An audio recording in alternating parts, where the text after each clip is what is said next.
for something. Yeah, now she better ride. Welcome back to a brand new episode of the Swerve City Podcast. While I figure out what number episode we on, 60. We are at episode 60. My man comes through in the clutch as always, and we are here in a beautiful. We're here at a beautiful arrangement, beautiful, awesome little atmospheric thing. Thank you, of course, to the man, the legend right here, sitting across from us today. Really happy to be here with a big influential man in the post-2000 decade of pro wrestling. Changed the way that we see pro wrestling on a weekly basis all around, not just many like wrestling independent promotions, but around the world. Like globally, TV, nationwide, international. It's crazy. This man's impact and influence is still being heard to this day, to this very day. My man Christian right here, someone I very much look up to. A lot of studying I've done with you. Well, one of your best friends, one of my, I would say, late mentors in pro wrestling game, Adam Copeland, Edge, man. So thank you for being here. Yeah, man, thanks. That's a hell of an intro. I'm getting better. Yeah, I'll just listen to you guys sing my praises and talk about my accolades all day. I'll just sit here and the whole podcast would be great. That's what we do. That's why we have a team the way we do. We boost each other. Yeah, it keeps us going. Lift each other up. Exactly, man. Yeah. We can get into a lot of things, but my man Teasy over here, do you have much to promote? You just dropped a hot fire new single that's being played all over the place, and you are like top 100. I'll let you go. Yes, make sure, before anything, make sure you guys go to youtube.com/Swerve City Podcast. To like, subscribe, the metrics. There's a keyword called algorithm now that everybody needs to stick with. So make sure you like, comment, subscribe to the channel. We have the legend here once again, Christian. I recently dropped my new record for Sammy Guevara called Energy. He debuted it, Double or Nothing, the last pay-per-view, where he made a wonderful announcement of him and Tay having a wonderful baby that is coming. He a pappy. So now he's a father, and I'm a father of many children, so I know how that feels. Hopefully you keep it there, Sammy, if you can. But anyway, make sure you guys go to all Spotify, all platforms. Make sure you get the record. Energy just debuted at a top 100 actually on hip hop in the United Kingdom. Peaked at 92, so it's still growing. Make sure you guys all over the world. My following overseas is really crazy. It's weird. Like, right here in America, I'll be like, is everybody listening to this? Mm-hmm. And then overseas, it'd be crazy. So make sure you guys, show love to the record. Thank you, Sammy, for coming back to me again for another song. I thoroughly appreciate it as we hear Broken Ice going on. Make sure you guys, subscribe and check out the music video. Thank you to Sammy, Tay for all support and love for the project. My brother recently dropped his project, You Couldn't Be Me, on all streaming platforms. Make sure you stream that. Shout out to Benny the Butcher, Prophet the producer, everybody who supported my bro. Shout out to Ryan Eni Beats, who made the Sammy Guevara record. Make sure you guys show love to that. And, we are here. Off and running. Before we get started, man, rest in peace, the legend, Iron Sheik. He just passed away this past week, man. Crazy. Another huge influential, just icon in the business of professional wrestling, from one of the greatest villains the industry's ever seen, probably like one of the most crossover cultural impactful characters on screen you've ever seen. Without him and the Hogan of rivalries and stuff, you wouldn't see a lot of like what we get to see and enjoy and watch today, like all over the world. So rest in peace, Iron Sheik, man. It's been great. Absolutely, it's been man. Money. Thank you, legend, for all you contributed to the business, bro. Yes, Thank sir. You. To him and his family, rest in peace. Absolutely, man. So this is going to be a very villain-heavy episode, since we're talking about villains, Iron Sheik and stuff like that. Would you say there's been a lot of influence, from what he's done early on, being like one of the big, the base foundations of being great villains on screen? I think to me the most important aspect of being a true villain is having no redeeming qualities. Right. And you got to throw those out the window. And you learn those from classic heels, villains like a guy like the Iron Sheik. And you know, he would do the huck poo and the whole, you know, the whole thing. He was ahead of his time almost with some of his mannerisms and his delivery and the way that he his persona. He was a true villain and trailblazer in that respect, as far as getting like legit, real, you know, heat, like money drawing heat, where people hate you so much they will pay to see you lose. So he was top notch in that respect.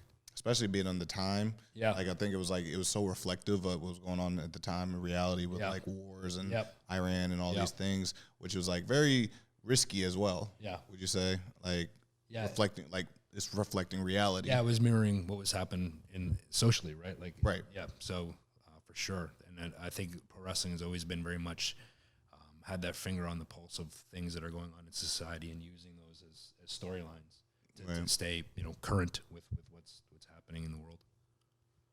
Do you think, like, with how you portray yourself as a villain, do you think, I wouldn't say you're more so like you reflect socially issues, but you reflect like reality in a sense, and you warp it in a sense to your benefit. Yep. And I think that you have to, I think as a heel, when you're delivering your message, you have to have a nugget of truth in your message. Yeah. And you embellish it. And as long as you're delivering it and you believe what you're saying and you believe it with every ounce of your being, for you, it's true and you're right and you're justified in your reasoning, even though it's probably wrong if you're a heel, right? So that's how I look at it. You know, when it comes to my character, especially these days, you know, the turtleneck guy, zero redeeming qualities, but you know, he go out and say and do things that Jay Riso would never go say and do. Right. You know what I mean? So in that respect, you have to have full commitment to it for it to really work. You have to be okay with being hated for it to really work. You can't be like on the fence, be like, those few people were booing me that kind of bothered me. No, you have to be all in. You have to make sure everybody hates you. And the fact that, like, you kind of got to do you feel like you anticipate the backlash for it, or do you kind of like, are you worried about it? Do you face it, or do you kind of just like throw all of it away? Like, there's going to be backlash, and I'm ready to deal with it. Yeah, I'm ready to deal with the consequences. Well, I mean, so I mean, I go out there to get heat, right? And that's my job, to go out there and to get heat. So, but I feel like, you know, I don't know. I think also you can get that kind of heat even with just your mannerisms, with pauses, and with the way timing, the way you stop, and if you just even give a glance to the audience in a certain way, or if they're trying to get under your skin where they're reacting, and you just keep talking through their noise. A lot of times that elevates the heat. You know what I mean? If you just keep talking, like, you're not even acknowledging the fact that they're booing you this loud, and now they will even try to get louder and louder to try to drown you out. So, actually, something it just happened to me recently in Detroit, a few weeks ago. It was very much that way. So, but that's how I approach being a heel. Zero redeeming qualities, and you know, you just gotta go out there and understand that you got to be okay with being hated. You know, absolutely. So with that, like, during your time when you first started in the game to now, you know, what are some of the things that you've learned, even from when your younger days, when you first started coming in the game to now? What are some of the tricks of the trade that you learned, either being a heel or in the game, period, that from your younger time that it took you some time to learn, but that you think you've mastered now? Yeah, well, for me, I've always been a stickler for details. I'm a small details guy. Absolutely. In my matches, and they're ones that aren't maybe so obvious, but they mean a lot as far as the quality of the match. And like I said, you might not be able to pick up on them, but you take them out and they're obvious. You know, absolutely. You know what I mean? And so, like, little things like getting mileage out of certain things. And I'm a big proponent of selling, and I think selling is a lost art. And I think that people mistake registering for selling, and they're two completely different things. And I think that a lot of the guys and girls today make things harder on themselves than it has to be by not selling and getting more mileage out of these impressive, amazing things that they're doing. So I think that's one of the biggest things, was getting mileage and being able to get more out of of building up to a big move rather than just doing a big move to garner a reaction. Like that's if you're relying on just doing big spots and big moves to get reactions, then you're looking at it the wrong way, in my opinion. I think the audience should connect to you as a character, and that way you'll get the reactions, and you don't have to rely on. You can build like for instance, like if I have to do a hurricane off the top rope to the floor on somebody to get a reaction, and I'm having to do that every single week, it becomes like an arm drag. It becomes a very basic thing. Like I've seen it. I'm desensitized to it. Whereas the danger effect of it is going down. Right. Yeah. But also the danger to you is not. But but like you know what I mean? So it's getting more mileage out of your own body, and also, you know, building up to those big things where now when people see them, like, oh my God, I haven't seen anything like that in a minute. You know what I mean? Where it's like now if you're seeing it on a weekly basis, it's like I said, it becomes more of like a basic move, like an arm drag or something. It takes away how big and impressive the move actually is, in my opinion. And I've said this before, and I stand by it. It's you know, I think that performers get jaded when they hear "holy shit" or "this is awesome" chants. Yeah, because I think the audience is programmed in a sense when they see something big or a sort of like a car crash spot or something like that. They're okay. This is my part to play now. This is where I chant "holy shit" or "this is awesome." And when you're a performer in the ring and you hear the crowd, "Holy shit" or "this is awesome," they're making noise, but they're jaded in the sense of like, "Oh, I'm over now," because they're making noise. Mm-hmm. That doesn't necessarily mean that you're over. It means the audience knows this is their part to play when they see a big spot or a big move. Are they saying your name? Are they chanting for you specifically? Yeah. Are they saying they care about this person? You suck, or that's, you know what I mean? Like they like that to me is a sign of having a connection with the audience, that they're actually chanting your name in a negative or a positive way.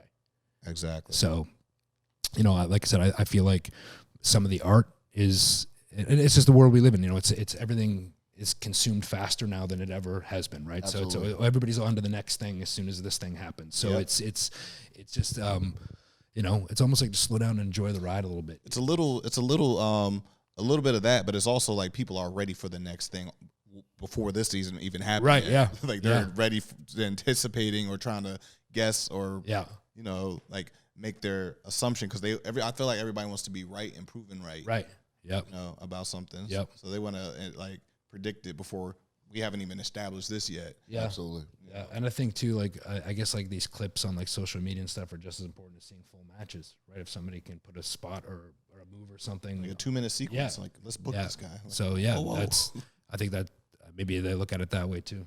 And it's different from when I was breaking in, because I was sending a VHS tape that I had made like a highlight tape myself with 2 VCRs where I put them together, and I was trying to splice it together like that. It was so when you're coming in. Speaking of that, so when you're coming into the business, and you and Edge, Adam, respectively, are coming in, you guys are young. You guys are seeing, you know, this is your dream. This is what both of you guys want to do.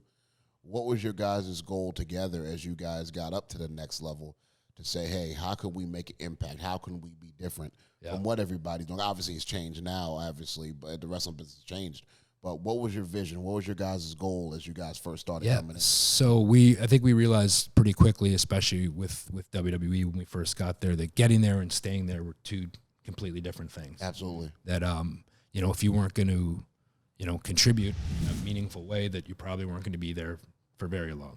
So you know, we looked at the landscape when we walked in, and there wasn't a lot of room at the top of the card. You know, when you have guys like Steve Austin, The Rock, The Undertaker, Triple H, Mick Foley, it's pretty stacked at the top of the card. You know, so it's like with the Kurt Angle on his way, Jericho in, is a lot. So we were like, okay, we know we're not getting near the top of the card anytime soon. What can we do to stand out in the meantime? And we ended up being paired with the Hardys for a couple matches on like it was like whatever the weekend show was. It might have been like Heat or something, but it was like just a couple throwaway matches. We just had this crazy chemistry with them, and then they just kept putting in these matches and booking us on live events and house shows, and we were getting these reports that our matches were off the charts. Like I said, we were young and hungry, and we just wanted to go out there and steal the show. That was our mentality, you know. and we just wanted to make our mark. And we came up with the idea. We know from talking with those guys, we had all realized we were all fans of the Shawn Michaels Razor Ramon ladder matches, and like what a impression those had on us as far as, you know, getting into the business and you know, as fans and things like that. So we were like started toying with the concept of maybe could we do this in a tag team setting, and almost like, you know, this was like the first thing we ever really pitched as an idea, and we came up with the concept of the best of 7 because we were basically wrestling every week against these guys on TV anyway. So it's like, let's do this best of 7 series. We'll do a different stipulation for every match. It'll end up going to the 7th match, and we'll do a ladder match for that final match, which would be at the pay-per-view, No Mercy pay-per-view. And we got everything cleared, except they just said, we need something for this match. Like, it has to be for something. And neither one of us were even sniffing the championship at that point in time. So they came up with the concept of the Terry Invitational Tournament. And also, I think it was $150,000 prize plus Terry Runnels' managerial services. Yep. That was so there was like a sack. There was like a bag of money that was the symbol of what was hanging above. And we just knew that was our moment. You know, we're like, we've got this match. Our first idea that we've pitched got pushed through, and we have a chance to do something special here with this match. And we just didn't realize how special it was going to be. You know, we had lightning in a bottle that night, and it just changed the course of all of our careers in that 15, 16 minutes, whatever it was. Absolutely. And that was at a time when Edge and I were coming down through the crowd through our entrance, and they would take us up the match before, and they would hide us somewhere. Somewhere we were hiding in the back of like this concession stand. So like sitting there with all this popcorn and all this stuff. And I remember the smells of the concession. I remember hearing the roar from the crowd and being nervous and just trying not to get too in my head about the match. And then next thing you know, it was there. And we're walking out of this concession stand out into, 18,000 people, and our lives were about to change. So that was our goal, was to just put on quality matches and make our mark. And I think too, one of our goals was, like I said, with the star power, was how do we make sure that we're such an important part of the show that we have to be on it every week in an important way. And also, the pay-per-views. How do we get on those pay-per-views every month? The pay-per-views will, sure, they'll still be great if we're not on them, but they're a lot better if we are on, when we are on them. We need these guys. Yeah. So that's kind of what we wanted to build ourselves to, and we got ourselves to that. Especially since it was a different time of like, it wasn't like a premium live event or like a media, like, it wasn't on a streaming service. Like, these are bought pay-per-views. Yes. These buys can literally affect and change your life, your living situation, and catapult you into a whole different way. Yep. So just I think that's the different kind of hunger that you guys had too. Yeah. Yep. And then we were, and then we got on these, we ended up getting the first, it was the triangle ladder match, and then that kind of morphed into the TLC matches. And, if looking back now, it's humbling in a sense. You look at it and it's like matches that were just an idea in our brain that we pitched, and they're now both marquee pay-per-views. There's TLC pay-per-view, there's a Money in the Bank pay-per-view. Yeah. So it's like the impact that you had. Like just that I think that style has like truly created other wrestling promotions just off of those styles of matches, like those those stipulations. Yeah, we walked a fine line with that too, because we don't want to be just the ladder match guys. Right. Where it's like, okay, if we don't see you falling off ladders or hitting each other with ladders, we're not interested. We had to figure out that fine line of, when you're in a regular match, how do you keep people's attention when you're not falling off a ladder? So that was also a challenge with that. That you have to be aware that it could go in that direction if you're not putting out quality matches in other settings as well. So looking back at that time now, especially as some time has passed. You're a veteran now. You know what I mean? And looking back at the perspective, do you feel like at that time it was kind of like you said about Stone Cold and The Rock being on the card, things like that? Do you feel like it was, looking back at it, it's kind of like I had to do what I had to do type moment, or looking back at it, would you have changed anything now, looking back at what you've done? No, I think everybody's journey is different, and I think that this was mine, and I wouldn't change a thing about it. And I think that you grow as a person when, from highs and lows in your life. So like I said, this is my journey, and I'm completely happy with how it went, and I feel very fortunate, and like I put in a lot of work. Don't get me wrong, like I missed a lot of things in life, and worked very hard to put a lot of time in to have the career that I did. But I do feel fortunate also for the opportunities that I were presented to me. But if you didn't seize those opportunities, they go away pretty quickly. Exactly. So, I feel like you're one of like the pioneers of just pushing the boundaries on things. Like with the ladder matches, TLC, do you think you pushed it too far, too quick? We talk about that a lot, especially after like Edge had his neck issues and things like that. And I think if you look at the very first one, was more of a car crash where it was just kind of big things happening. And then I think as we... it was a little Michael Bay-ish. Yeah. But I think as you started to see the progression of them, you started to see us figure out how to tell stories in there as well. And get more, like I was talking about before, more mileage out of these big things we're doing, where you do something big, but then you let it settle, let the people react, and then you build up to something else. It wasn't just car crash. And it's like, when I watch these types of matches, it always baffles me when, the goal is to climb the ladder and get that prize at the top. Where when I watch some of these matches and everybody's on the floor and there's one person in the ring with a ladder and they set the ladder up and they jump on everybody on the floor, it's like, well, no, let's create the stunt. Everybody's on the floor. This is up here. That's what you're trying to. That's what you're trying to do. Yeah. So it's I kind of compared to like action movies, like like we got to get to the top of this building. Yeah. Like that's the goal here. Yeah. Why are we still fighting and shooting at the level of the lobby? Yeah. I'm like, So that was the challenge, was trying to figure out like how to make sense out of something that was a little senseless. Yeah. So it's which is it's so hard. Once again, we run that fine line, and we're in a senseless business. Yeah. We had the ladder match last year. Yes. And that's actually the first time you and I had been together in a work setting. Yes. But I was really impressed with you too. Like you're a details guy too, and I picked that up. From you, where I think I even mentioned it to you afterwards. Like, no, I like where your head was at with some of these, because a lot of the things we were talking about in there wasn't even just the moves. You were throwing in details in between. I was like, this is a details guy like me. I appreciate you that, guys, man. I read your books. So a lot of times too, it's always like you notice that the difference between a lot of people, I think, to make it to the next level in anything, a lot of times it's the details.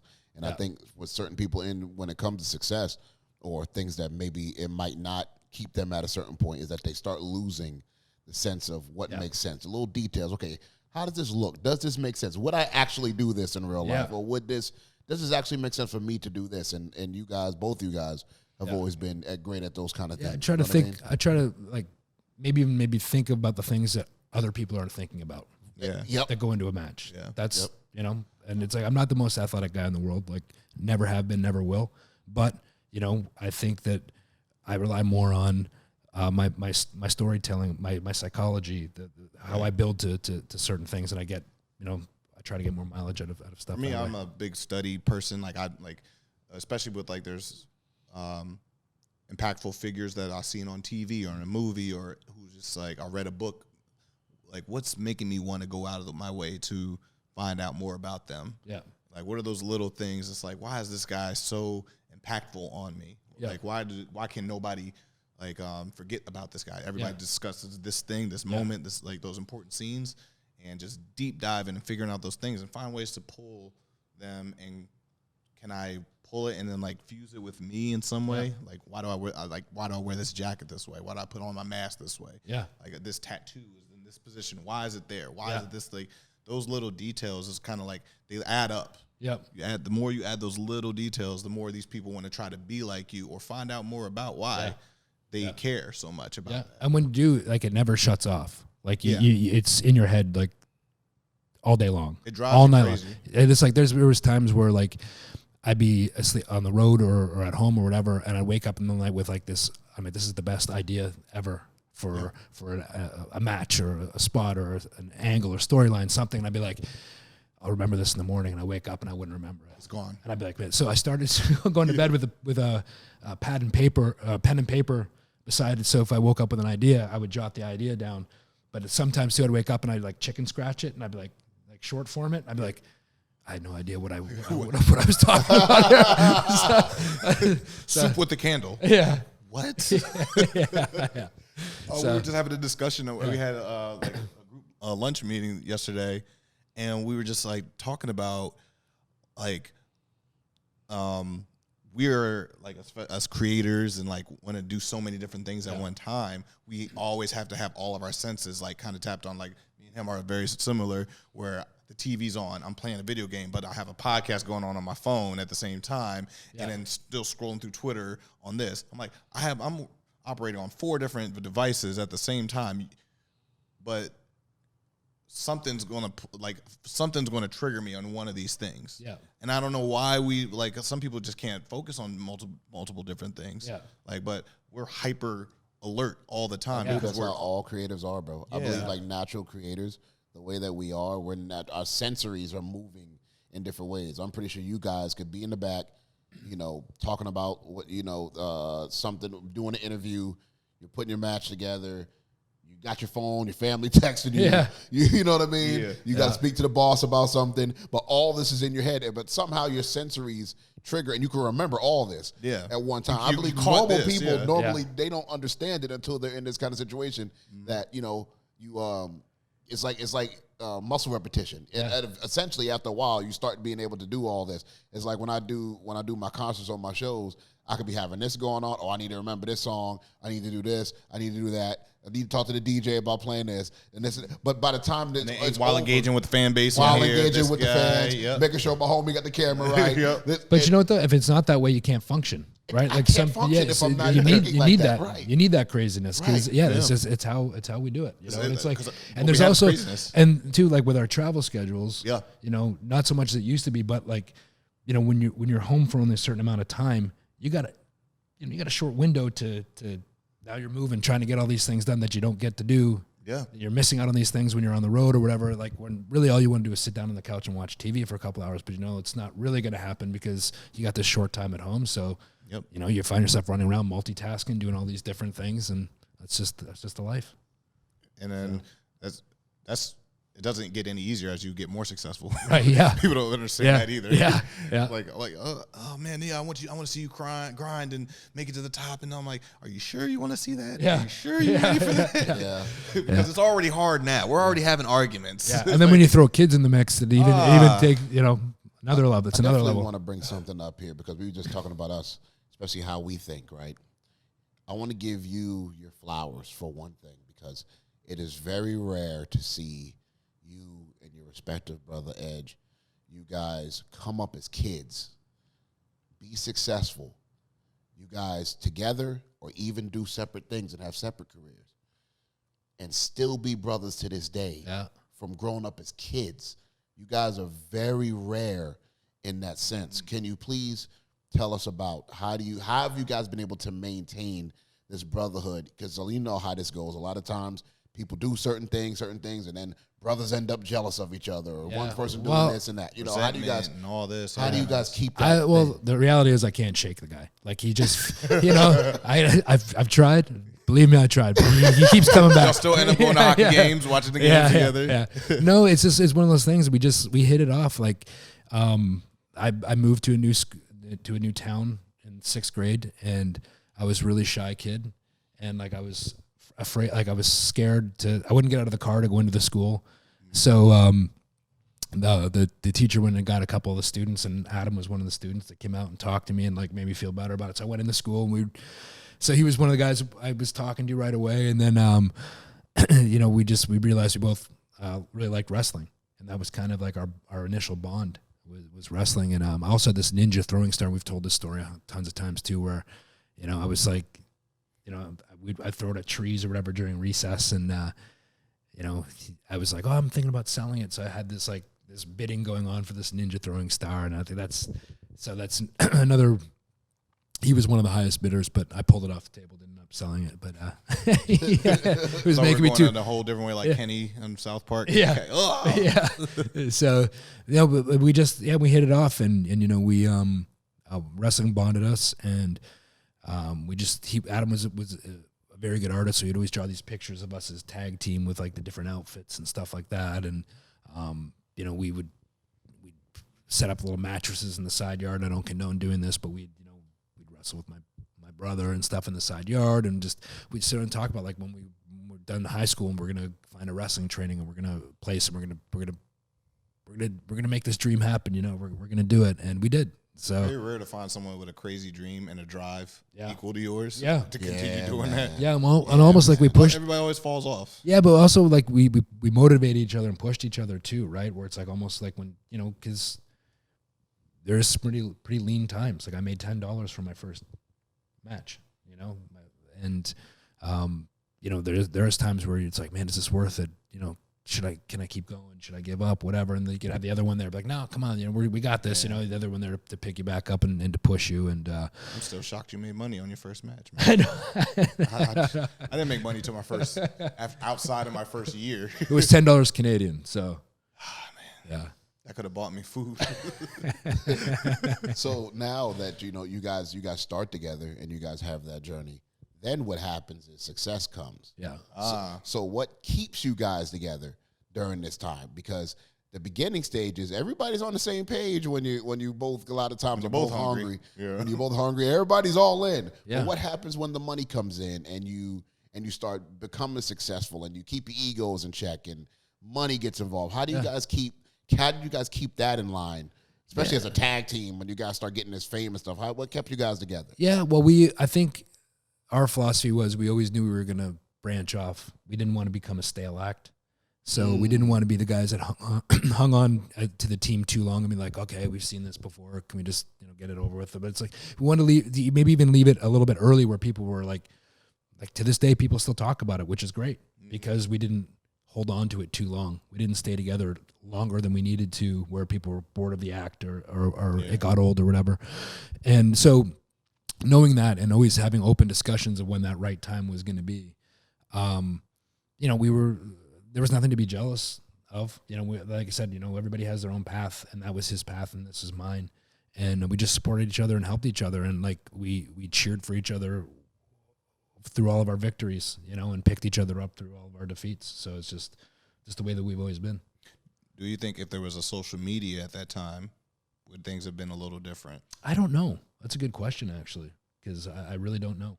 But I feel like our influences, once again, as creators, we always look for the affirmation of things. And now ours is through the phone. Yeah. At your time, it was through like numbers, statistics, ticket sales. Yeah. Like, Yeah, and it's funny. mail. And it's funny too. Like sometimes, like you're just scrolling through mindlessly or whatever. If you're bored or whatever, sitting on an airplane, and like a lot of times you'll see on there like you'll see, we want Edge and Christian back together, and then be like, well, Edge is better than Christian, or Christian's better than Edge. You know what I mean? Right. It's like and you never. Yeah, you're right. Never like read stuff like that. And when I was coming up earlier, and like that's stuff that's now just people just putting out there, but it doesn't bother me. And I don't honestly, I like to think it would never change our relationship, and I don't think that it would. And we've just always had like been that way. He's been more like a family member than a friend, and he grew up with a single mom, and so he was very much at my house a lot growing up, and he came on family trips with us, and he was stayed over for weekends and had an open door at my house, was there for a lot of dinners and things like that. So with having that foundation of our friendship, almost more to the fact of being brothers than friends, absolutely, I think also helped, and I don't think it would have changed. I think also too, for example, me and my brother here, we do a lot of things together, a lot of group things together, and also too, we also establish our identities by ourselves, which is also very important. But I think that even though we started from like business, we were tested when it comes to personal things. So when we were tested in personal things that either one of us were going through, that's the real test to know if somebody's really there for you. Yeah. Because it's like, hey, can I pick up the phone and talk to you about this? Yeah. And I know you got my back. So you guys, great that you guys had that foundation, because when you're around somebody that much, tests is going to happen. Yeah. And personal things, or even with each other, just to see how you guys cohabitate in stressful situations, life situations. And that's great that you guys had that foundation. before even all the money and success came in, because it's very rare to see. That's why I wanted to ask you that. I appreciate it. Yeah, thanks. Yeah. Even given time too, like given time for you to be you, for Adam to be Adam. Yeah. You know, not necessarily relying on each other. Absolutely. Like, I need you. Like, hey, why aren't you here Yeah. for this? Why aren't you, like, oh, you should be here for this? Like, and not like ridiculing the other person for not being there, not calling, not like, amen, speaking you, like praising you. Like, no, you know, I got you. Yeah, you good. Yeah, like, you know. Yeah, but we're still very good at with with watching each other's matches and things like that too. Yeah. And whether it's even like, hey, this, but this could have worked too. Like, very much we're both details guys too, so we both watch each other's stuff and try to help each other with things like that as well. So and very much, at the end of the day, we're all still wrestling fans, right? So it's nice to watch his stuff as a fan as well. You got to be a fan of your own stuff too. You got to be a fan of what you do, your own field. Yeah. Some guys it gets a little tainted, so they can't even enjoy it and love it. As much as they used to. What got them into it? Yeah. I mean, I'm not sure if like it's realistic to be like you love it as much as you did as you were as a kid. Yeah. But you got to have some type of like passion in your heart for it too. I did this interview once, and this guy, he put it the best that I've ever heard to this day. And he said, "Hey, would you do what you do for free?" And I said, "Yeah, I would, but don't tell anybody." Because I do enjoy getting paid. Exactly. Yeah. It's true. And he goes, so it's safe to say then you get paid for the travel and the things that you have to miss in your everyday life. That's what you're really getting paid for, because you do the in-ring part for free. And I said, that's the best way I've ever heard somebody put it. Absolutely. Yeah. And like, there's no better feeling than going to your app, checking your bank account, and you see that plus sign with money. Dude, like, there's no better feeling than that. Every 2 weeks or every week, you're like, the negative sign, you kind of get a little agitated. Or like you discussed like yesterday, you can lay in your bed and feel rest. Yeah. You can rest. You can rest, and you're not like stressed out of like, you know this is going to be here when I wake up. You know the phone's like the water's going to be on, the heat's on. Yeah. You know those things. It's just like, okay, so now I can put my hard work and focus on all these other things that I do love. It wasn't like when I got that $10 for my first match, like, how am I going to stretch this out over 3 weeks? This is like food or gas. Yeah. So technically, well, back in the day, it probably wasn't that expensive. Like a McDonald's meal might have been like, that would have been one meal nowadays. But back in the day, you're like, you know what, I could stretch this about 4 or 5 days. It's $10, and I could be all right. But let me ask you this: now that we're time, and you have time in the game. Now you're a veteran. How does it feel being in that role now, where it's kind of reversed? You're now people are coming to you and asking you for the advice. Now you're looking at the younger guys and telling them, hey, all details, or giving them advice. Or how does it feel to be like the as we call the OG, the guy now? That's the cycle of the business, right? Like, I mean, to pass your knowledge on, and like I always say, like, I don't know everything, but I feel like I know a lot. Amen. And I think that there's no one perfect or right philosophy for what we do. Everybody's going to have different ideas about it, but I just lost my train of thought. Hey, multitask. OGs. It's the multitask thought we thinking about. You think about what you're doing next week, brother. Yeah. It's true. It happens to me all the time. Yeah. I've done a middle interview. I'm like, anyway, Tease, you got it. Yeah. Yeah. So I mean, like, as far as we were saying about, but the young.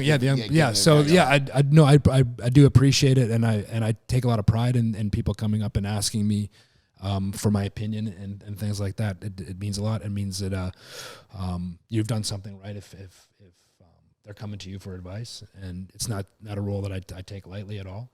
And it's this, like I said, this business isn't something where you can just, anybody off the street can come in and help you. Like, it's a very niche, skill set that we have, and to give back is important if you do have that knowledge, I believe.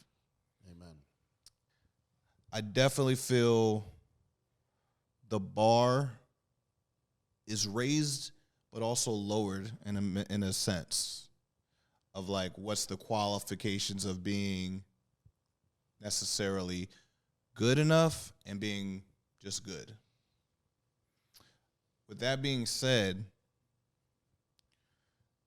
do you feel like your advice and the experience that you do want to weigh on, do you feel like you got to protect that in a sense as well? No, I'm pretty open book as far as, you know, I'm.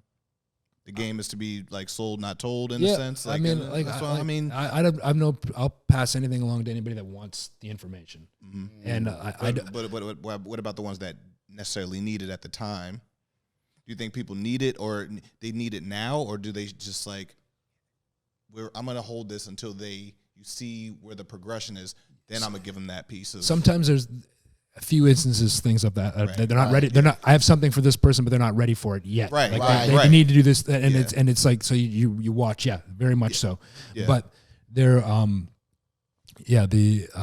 but I just lost my train of thought again. And we getting them. We getting them today. But it's deep questions, man. Because like it's definitely like I always look at it as like I got to see you come of age. Yeah. Before you're ready for these things. Like and there's also times where I'll pull somebody unsolicited, where just like they may not even have come to me, but I'll notice something that they've done, and I'll go over and be like, hey, like you can take this or leave it, but my opinion, like this could help you, and it could be nothing to do with the match either. It could be a phrase or a saying or something for a promo or a T-shirt or whatever. If I have an idea for somebody else, I will always tell them.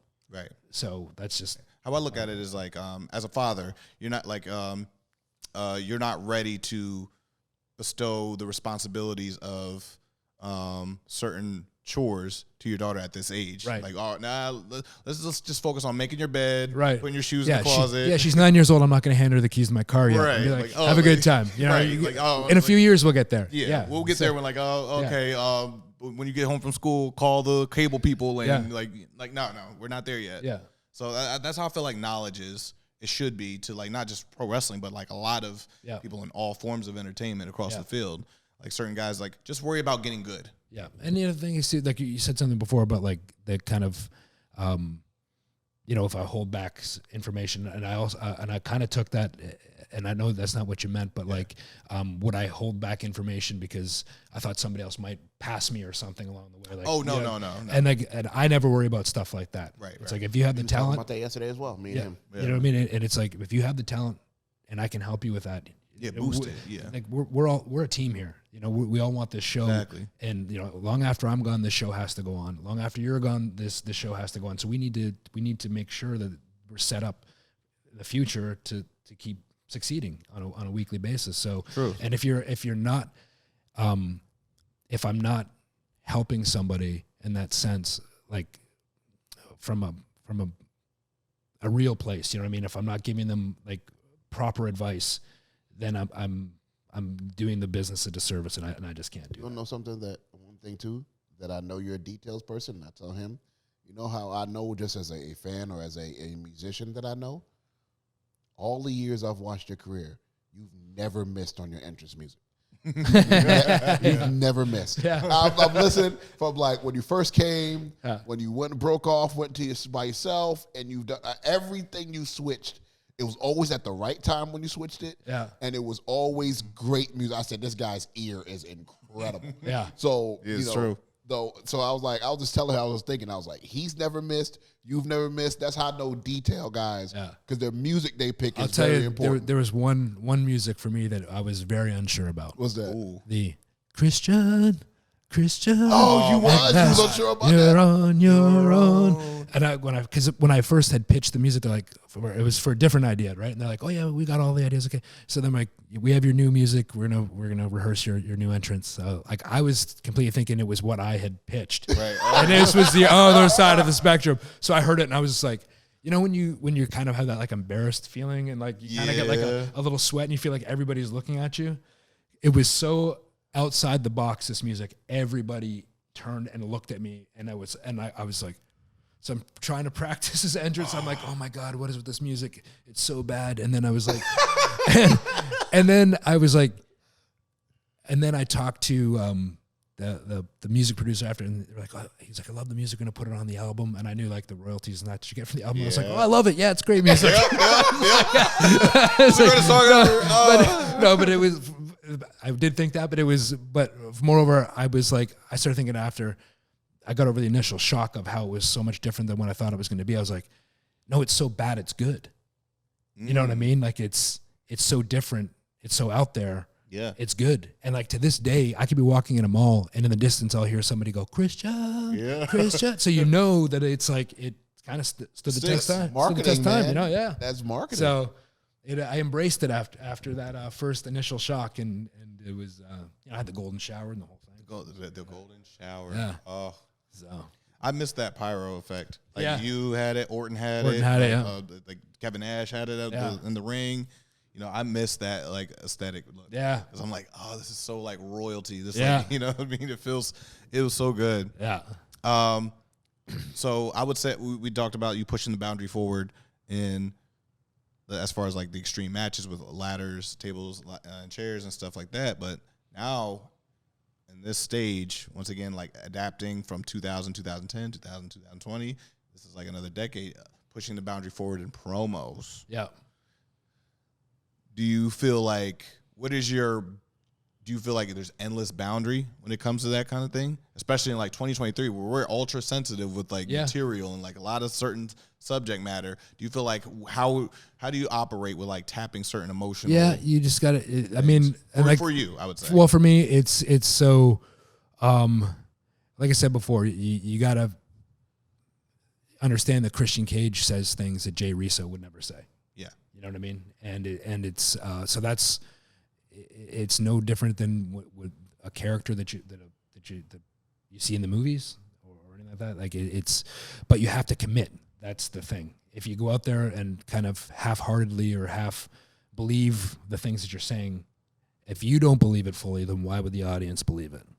You know what I mean? You have to commit. It's a crazy time, man, especially in the world now with what you being able to say, what you can't say, what might offend people, what might not offend people, and also, you know, taken out of context. What's taken out of context. I mean, anything, man, and especially at the time we all were coming up, we didn't really have that. We were able to just kind of be free. You know, you still watched a little bit, but it was more people was kind of tongue in cheek. People knew what was acting, joking, but even what wasn't. You know, what I mean? He came up with the MTV era, which wasn't really tongue in cheek. Some like the Al Greens, the absolutely. Absolutely, it was very open. It was very open on what they were saying. Al Green, I said Al Green, Tom Green, and like you know, like you didn't register. But y'all know what I was talking about. I just went with it like, Al Green, why not? Yeah. I was like, Al Green. I was like, and then it clicked. I was like, that was a sympathy. Yeah, I'm like, well, Al Green was doing something off the wall too, but he got grits thrown on him by a woman. Yeah, because he didn't walk that fine line, bro. He didn't, man. You know, don't bring it home. Check yourself. But but like it was like the hard rock radical like kind of uncensored. The uncensored was the cool thing, so it was like kind of the mainstream. Being like as risque and like Beavis and Butthead type, like saying like Simpsons were saying some wild stuff. Yeah, and then it was also like Real World. They were doing Real World, like it was just wild. VH1 was heavy. Yeah, you know the music videos doing like, you know, so you garner a lot of that, and you kind of bring that era to like now. Yeah, in a sense, you kind of pulled that era like to be able to be like outspoken and say a lot of like. Yeah, I also like what I'll do too is and this has kind of been my thing with this the last year with this whole heel turn. My philosophy has been like just go out with a couple of things that I know that I want to say, like maybe have a little beginning and like a closing line and maybe a couple buzzwords that I want to use somewhere in there. And let's go out there and feel the crowd, then just say it. You know, just you know the timing of when like they're up or up. And now it's time to drop it or they're right. And or like if I'm doing an interview with Renee or with Tony, it's like ask me 2 questions. Ask me this question, ask me that question, and then I'll just go off those questions, and I'll just whatever happens, I'll feel the crowd, and we'll just go from there and see what happens. That's amazing. So that's kind of been the process lately, and I feel like it's been working pretty well. I think the beautiful thing is like. There's not a lot of people doing it, because if it is, then it's that's where we get into desensitize. Yeah, like I feel like it's good for a lot of times the roster needs to save like, hey, this is his moment, this is his way of this, like kind of like let you do that, boom, leave that to him, and let me find my own way of getting the reactions a different way. You know, there has to be peaks and valleys to the kind of thing too. Like, also the turtleneck, right? It's the turtleneck. It's the damn turtleneck. It's the diehard villain turtleneck, bro. Turtleneck, man. It really is.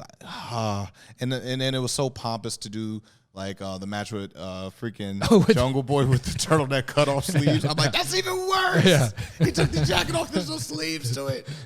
That's even worse. Now you're throwing dirt on him. Yeah. It's like you're throwing dirt on the heat. Yeah.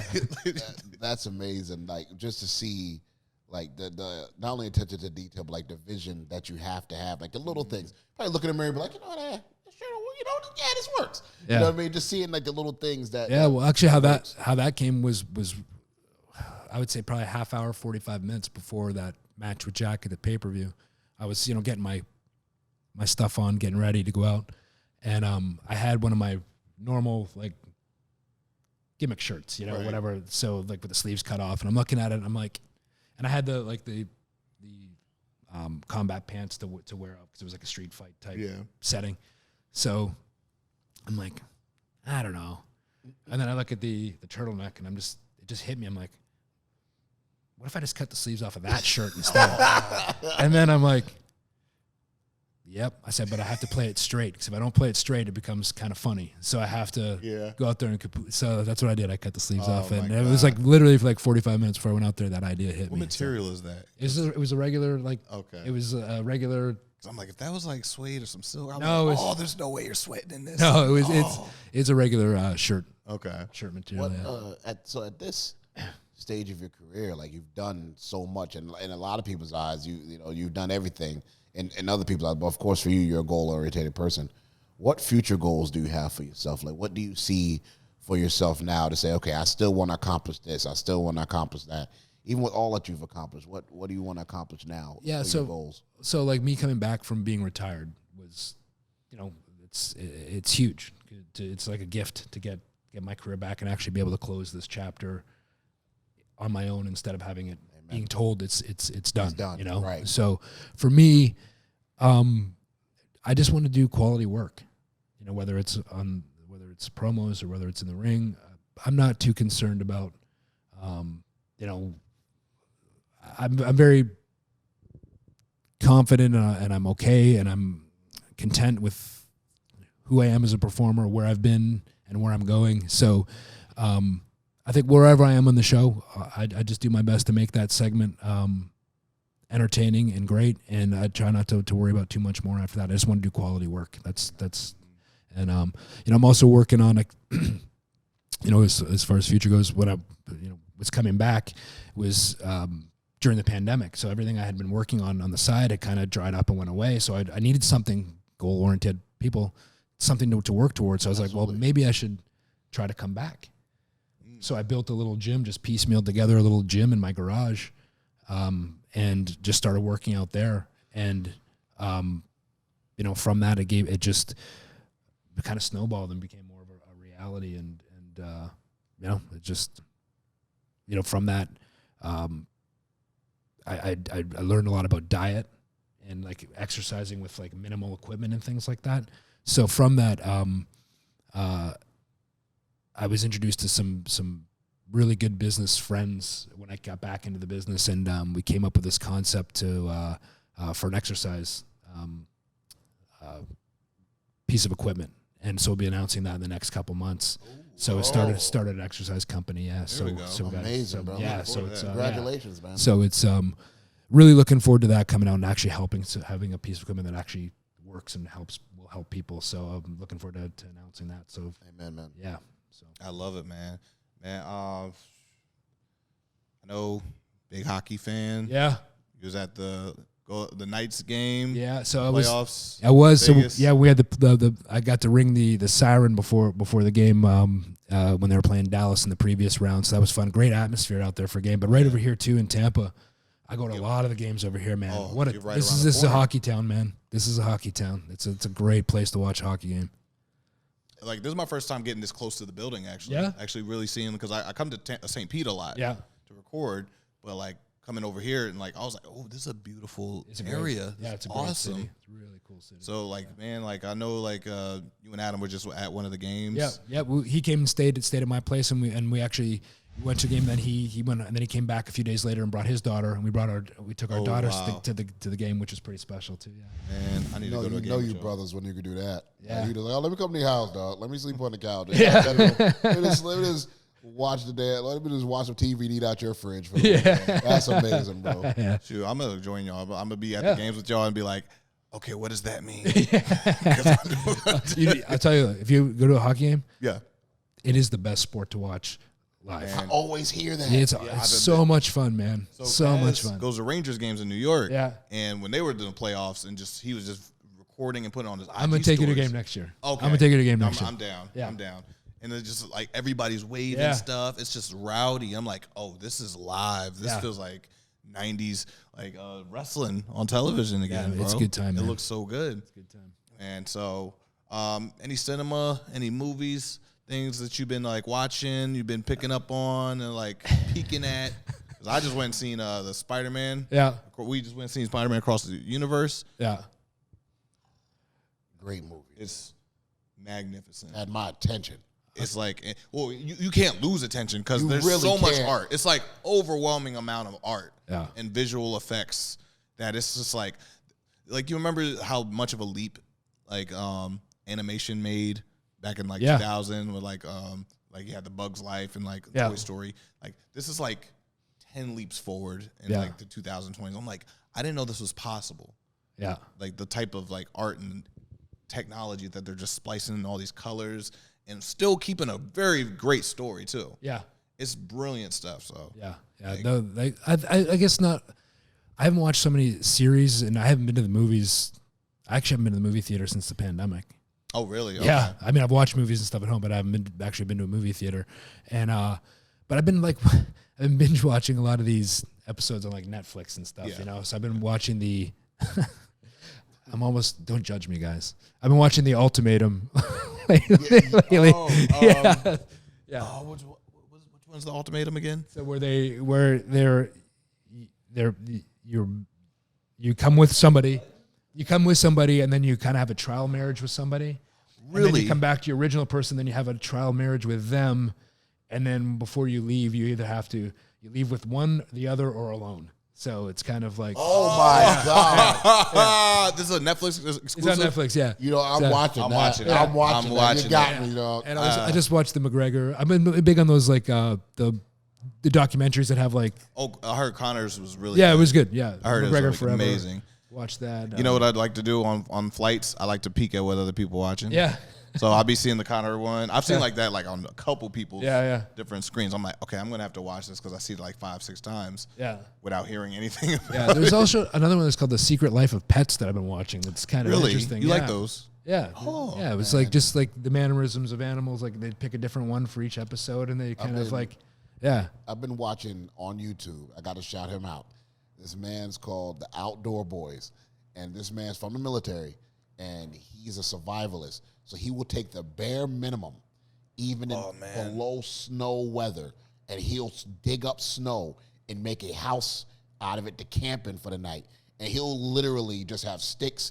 He'll go hunt squirrel, and he'll just have the bare minimum and survive for like 2 days. And it is some of the most amazing stuff to watch for me. Like I'm like, y'all like the reality TV stuff. I'd rather go glamping. Oh, yeah. I went canoeing for the first time actually, not too long ago, a couple weeks ago. And I'll let y'all know right now, I'm not a water guy. I don't do really well. Yeah, me neither, bro. I've been dating this girl. We went jet skiing for the first time. She's like, "Yo, so fast you can do." I'm like, I'm not like, especially going fast in the water. I'm like, now we're really pushing my boundaries. Like we're going, and it's like in the boat, and like people like watching a jet ski, you think it's like real secure. No, you're constantly like this. You. If you lean too far this way, you tip over. I'm like, I don't like this at all. And we're like going far out in the water, so I can't see the bottom. And then like we fell over. I'm like, take me back. Like we still got 40 minutes left. I don't like it. I don't like it. I'm done. I'm not a water guy. But canoeing, this is more my speed. I can see the bottom.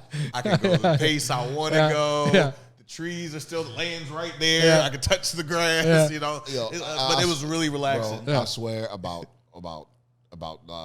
before the end of the year ended, my homie took me fishing, and I haven't been fishing in a long time.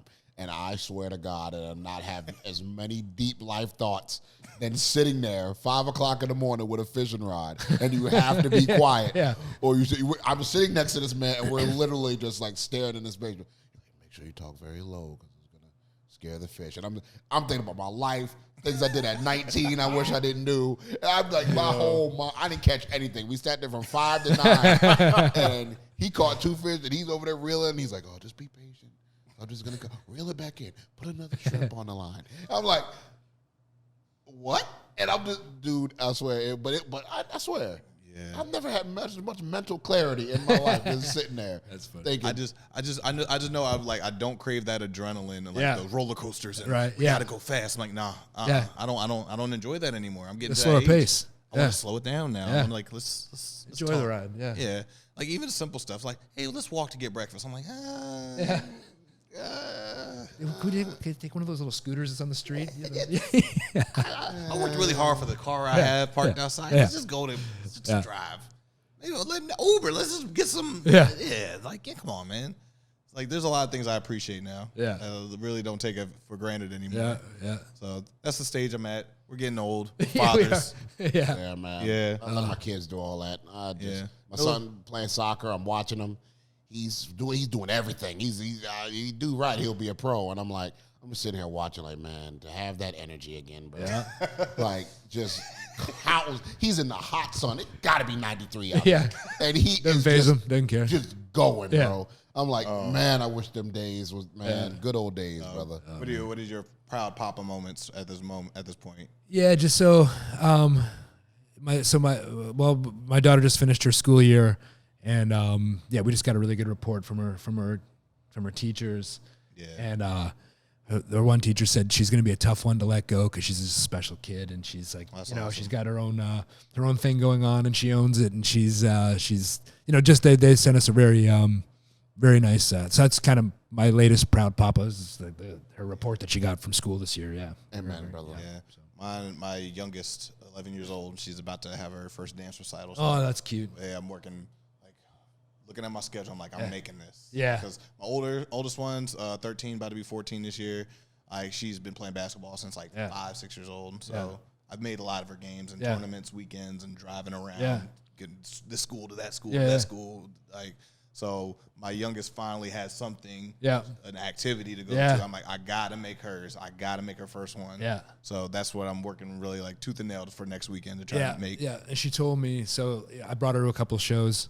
Yeah, she got beautiful child. Thank you. Yeah, and she's full of life, right? So she's in the ring and she's kind of hitting the ropes and stuff like that. So she told me, and she's like obsessed with lizards, like the little, like she loves like no fear of snakes, lizards, picks them up, no fear at all.